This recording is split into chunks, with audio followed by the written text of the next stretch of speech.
ওরে বাবা রে, তাহলে ওই খোঁচাটা যদি চোখে লেগে যায়। হরে কৃষ্ণ।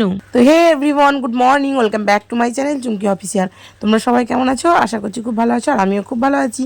আর এই যে দেখতেই পাচ্ছ, এই ঘরটা আমি গুছিয়ে নিয়েছি, কারণ এই ঘরে আমি কদিন শুচ্ছিলাম ছোটো ঘরটায়। তো হচ্ছে ফ্যান ছিল, ছোটো ফ্যান, তোমরা জানো ফ্যান খারাপ হয়ে গেছে। তো এই যে প্যান্ডেলবেলায় দিয়েছিল ফ্যান। আর এই যে সকালবেলায় উঠে দেখতে পাচ্ছ যে সবাই নিজের নিজের কাজে, মানে হচ্ছে আজকে হচ্ছে তোমরা জানো নেক্সট ডে, মানে খিচুড়ি দিয়েছিল কালকে। তো এই যে ভোগ খিচুড়ি কিছুটা ছিল, তোমরা সবাই মিলে একটু খাওয়া দাওয়া করে নিই সকাল সকাল। আর এই যে তিথি রানী চলে এসছে, ও বললো যে এখানে খাবো না, আমাকে বাটিতে দিয়ে দাও। তো ওর বাটিতে আমি দিয়ে দিচ্ছিলাম খিচুড়ি। তো তারপরে এই যে দেখতে পাচ্ছ, ও এটা কী করছে, ওই তোমার আম্মা খাবে তাই হয়তো কিছু বাটাবাটি করছিল। ও প্রতিদিনই আম খায় এবং কি আমাকেও খাওয়াই জোর করে। তো তারপরে এই যে তোমাদের আমি সারাদিন আর দেখাতে পারিনি, আমি ও বাড়িতে গেছিলাম মাছ টাছ ভাজতে, কারণ আজকে একটু মাছ টাছ খেতে হয়। তো নিরামিষ কিন্তু, মানে আদা জিরে বাটা দিয়ে মাছের ঝোল। আর কী কী হয়েছে সেটা তোমাদের দেখাচ্ছি। আজকে দিদাকেও নিয়ে যাচ্ছি খেতে, কারণ দিদা ঘরের মধ্যেই ছিল, জানতে পারছে না রান্না হয়েছে কিনা। তো আমি ডেকে নিয়ে যাচ্ছি যে চলো রান্না হয়ে গেছে, খাওয়া দাওয়া দিচ্ছি। তো সবাই হয়তো খাওয়া দাওয়া করতে শুরু করে দিয়েছে, আমরা একটু লেটই হয়ে গেছিলাম, কারণ আমি একটু এদিকটা গুছিয়ে নিলাম।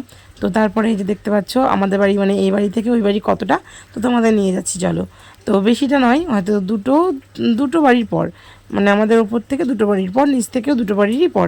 তো এই যে দেখছো অনেকে খাওয়া দাওয়া হয়ে গেছে, তারা বেরিয়ে পড়েছে, কারণ কালকে বলেছিলাম যে তোমাদের যে যারা যারা খিচুড়ি খাইয়েছিল বাচ্চা বাচ্চা ছেলে, তো তারা পরিশ্রম করেছে। তো মা বললো ওদেরকে যদি খাওয়ানো হয় তাহলে খুব ভালো হয়।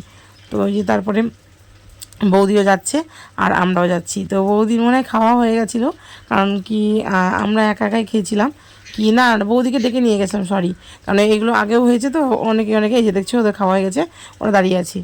তো চলো আমরাও একটু খাওয়া দাওয়া করবো, আর তোমরাও আমাদের সঙ্গে থাকবে অবশ্যই। আর এই দেখো দেখতে দেখতে তোমাদেরকে আর দিদাকে আর আমার বৌদিকে নিয়ে চলে আসলাম এই বাড়ি।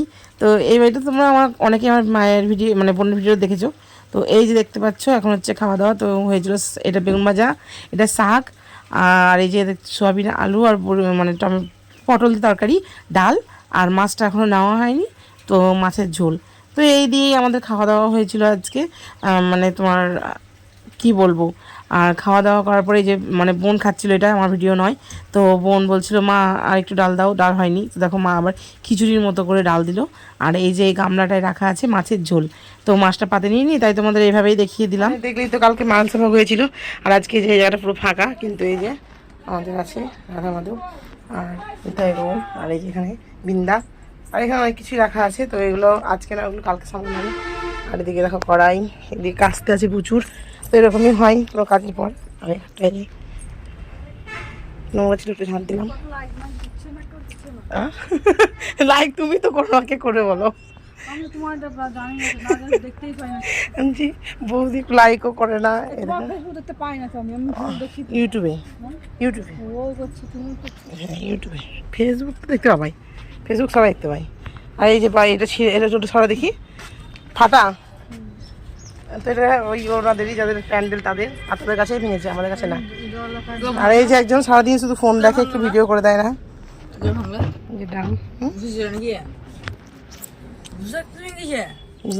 উঠেছিল প্যান্ডেল করছিল, কিছু করছিল।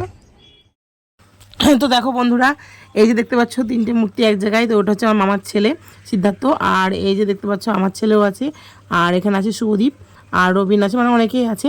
তো ওরা আজকে দেখো অনেক দিন, মানে কিছুদিন থেকে ওখানেই বসেছিল কীর্তনের তলে, তো আজকে দেখো সব এখানেই বসে আছে, কারণ কি যাচ্ছে না আজকে ওখানে। আর এই যে দেখতে পাচ্ছ আমি এখন দিদার চুলগুলো ধরে টানাটানি করছি, তো না অবশ্যই নয়, টানাটানি নয়, মানে বাড়ি যাচ্ছে অথচ দেখো বয়স্ক মানুষ তো মাথাটা না আছড়ে যেমনভাবে ছিল তেমনভাবে দৌড়াচ্ছিল।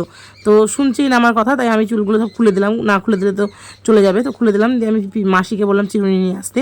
তো তারপরে চিরুনি টিরুনি দিয়ে মাথা ব্যথা আঁচড়ে দিলাম। আর এই যে দেখতে পাচ্ছ যে আমার ভাইজিগুলো আর এই যে দাদাটা, তো ওরাও চলে যাচ্ছে। তো আজকে হচ্ছে সত্যি কথাই বলতে বাড়ি খালি করে দিচ্ছে সবাই, কারণ সবাই সবাই চলে যাচ্ছে, কেউ আর থাকলো না। তো একটু ভালো লাগছে না, এই যে বোনও দেখা করতে যাচ্ছে ওদের সাথে, এই যে আমাদের তিথি রানী বৌদি সবাই ওদেরকে এগোতে যাবো, কারণ চলে যাচ্ছে। আর যে আমার ভাই যে সিদ্ধার্থ, ও আগে উঠে দাঁড়িয়ে আছে ওই যে টঙে। তো এই যে আমাদের তিথি রানীও, সবারই মনটা খারাপ করছে, কারণ এতদিন ছিল। এই যে ওই ভাইজিগুলো ছিল দেখতেই পাচ্ছ, ভাইজিগুলো খুব আনন্দ করছিল, তোমাদের দেখিয়েছি। তো ওরা চলে যাচ্ছে, আমাদের মনটা একটু খারাপ হচ্ছে। তো এই যে দেখতেই পাচ্ছ খুলতে চাইছিল না, তো আমি এই যে টানাটানি করে খুলে দিচ্ছি, বলছি থাক থাক থাক, এইভাবেই চলে যাব। তো তাই বললে হয় বলো বন্ধুরা, বাড়ি থেকে বেরিয়ে যাচ্ছে অথচ মাথাটাকে আঁচড়ে যাচ্ছে না। তো বয়স হয়েছে তো এইগুলো আর ভালো লাগে না হয়তো, তবুও আমি যাই হোক ধরে বেঁধে চুলটাকে বেঁধে দিয়েছিলাম। তো তারপরে মাসিও বললো, আমিও বললাম থাকতে, তো যদিও থাকতো তো ভাই ছাড়লো না। তো এই যে দেখতেই পাচ্ছ এখন ওরা চলে যাচ্ছে, মানে চলে গেছে। আর এই যে আমি যাচ্ছি, মানে ওরা চলে গেছে, আর এই যে আমি যাচ্ছি, এই যে এই দাদাটা, প্যান্ডেল দাদাটা, ও চলে যাবে এক্ষুনি। তো বললাম তোমাদের যেরকম যে সবাই চলে যাচ্ছে, কি করব বলো। আর এই যে দেখতে পাচ্ছ এই সন্ধ্যা হয়ে গেছে, আমি বসে আছি, তখন এই যে দেখতেই পাচ্ছ আমাদের গরুসোনার কাজ, এটা নাকি কল বসাচ্ছে। তো দেখো এই যে মুখের কাছে যেটা আছে সেটা খোঁচা লেগে যাবে, আমি ওটাই বলছিলাম। তো যখন এই যে বলছিলাম তখন বেশ ছড়াচ্ছিল, আবার কিছুক্ষণ পর ও ওটাই করছিল, মানে কল বসাচ্ছে। তো ওদের নিত্য নতুন ওদের ভাবনা থেকে থাকে মনের মধ্যে, তো সেইগুলোই ও তৈরি করে, কি করবো বলো। আর এই যে আরেকজন দেখছি ঘুরটি বাঁধবে, তো সুতো মুতোগুলো নষ্ট করছে। আর এই যে মাসিমণি বসে আছে ওখানে, সবাই চুপচাপ এখন বসে আছে। তো মাসি রাখছিল আমাকে, তাই আমি বললাম যে এখানেও হাওয়া দিচ্ছে, তুমি বসো। এই যে এটা কি করছে বলো তো বন্ধুরা, বুঝতে পারছো কি? কেউ বুঝতে পারলে কমেন্ট করে জানিও যে গোলুসোনা এটা কী করছে। তো তোমাদের অবশ্যই আমি বলে দেবো, তার জন্য নয়, কিন্তু কে কে বুঝতে আগেই পেরেছো আমার থেকে তারা অবশ্যই কমেন্ট করবে। তো এটা হচ্ছে সাইকেলের পাম্প দিচ্ছিল, তো সাইকেলের পাম্প এভাবে কে কে দেয়, তো বন্ধুরা তোমরা বলবে। এতক্ষণ কল বসাচ্ছিল, তো এটাকে নিয়ে কত রকম ভাবা যায় সেটা ওই গোলুসোনাকে দেখলে তবেই বুঝতে পারবে। তো এরকম টুকটাক করেও করতেই থাকে, ওদের সব কীর্তি আমরা অনেক ক্যামেরায় ক্যাপচার করতে পারি না। তো এখন আমার সামনেই ঘটনাটা হচ্ছিলো, তো হট করে আমি ক্যামেরাটা অন করলাম। তো তারপরে এই যে একেও বলছি, তো এই নিয়েও বড় বড় ডায়লগ দিচ্ছে যে ওর নাকি ঘুরটি উড়বে, সব কিছু তো শেষ হয়ে গেছে, ওই বা কী করবে, আমাকে তাই বললো। আর এই যে দেখতে পাচ্ছ সন্ধ্যে লেগে গেছে, সেটা তোমাদের দেখাচ্ছিলাম, তোমরা তো বিশ্বাস করবে না তখন, বাপরে বাপ। তারপরে এই যে চলে আসলাম রাত্রিবেলায়, কী করবো বলো, শরীরটা খুব টায়ার্ড লাগছে। তবুও মা বললো যে খাওয়া দাওয়াটা করে নাও, কারণ কি দেখো মাদের বাড়িতে রান্নাবান্না হয়েছিল, তো মাদের বাড়িতেই এখন ধরো খাবারগুলো আছে, তো তার জন্যই মা বললো খেয়ে নাও, দিয়ে এই দিকটা পুরো পরিষ্কার করে দাও, কারণ আমরা খেয়ে দিয়ে একটু ঘুমোবো। তো সত্যিই তাই, এতদিন ধরে যা খাটাখাটনি যাচ্ছে এই 2-3 দিন থেকে, তো একটু ওদের রেস্ট দরকার। তো রেস্টের জন্য আমাদেরকে বললো তোমরা খেয়ে দিয়ে তোমরা বাড়ি চলে যাও, আমরা তখন একটু ঘুমোবো। তো আমরাও সেই রীতিমতো তাই মায়ের কথা শুনে এই যে দেখতেই পাচ্ছ গোলুসোনা আতিথি দুষ্টুমি করছে, আর এই শুভ কিন্তু ভাতের জন্য বসে আছে। তো শুভ আমাদের একটু এই যে ভাতটা, মানে ভাতের দিকে ওর চোখটা আছে, আর ওদের দুজনের দেখো একটু রেনিং। তো এই যে দেখতেই পাচ্ছ তারপরের অবস্থাটা আমাদের বোন এডিট করছে, আর আমরা দুজনে 3জনেই ঘুমিয়ে কাঁদ